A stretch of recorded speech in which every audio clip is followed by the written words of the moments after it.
کار دی د تعلیم او تربیې لوی مسؤلیت د پوهنې وزارت سرپرست د ترکیې له سفیر سره وکتل.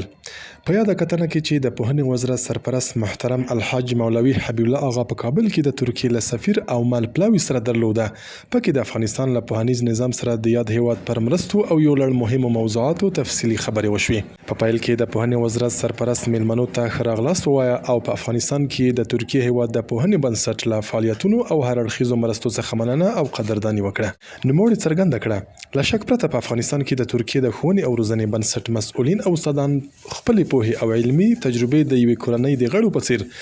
د افغان ترک ښوونځیو له زده کوونکو سره په ډیر دقت او زیار سره شریکوي چې موږ یې د دې نیک کار له امله ستاینه کوو. ورپسې د ترکیې سفیر د افغانستان له پوهنیز نظام سره د خپل هیواد د مرستو په اړه خبرې وکړې او د ترکیې د پوهنې له بنسټ سره یې د پوهنې وزارت د همکاریو یادونه وکړه او په ورته وخت کې د یاد هیواد د مرستو د نمونې په توګه د جوزجان مرکز شبرغان ښار کې د یو باب نوي ښوونځي د پرانیستنې خبره وکړه. د ترکیې سفیر څرګنده کړه چې د پوهنې وزارت په مشرۍ به نورو ولایتونو ته هم د افغان ترک ښوونځیو فعالیتونه وغځوي. په پای کې دواړو لورو د افغانستان پوهنیز نظام د لا ښه والي لپاره د اسانتیاو پر برابرولو ټینګار وکړ. کار دی د تعلیم او تربیې لوی مسؤلیت ورونو غواړي همت ورونو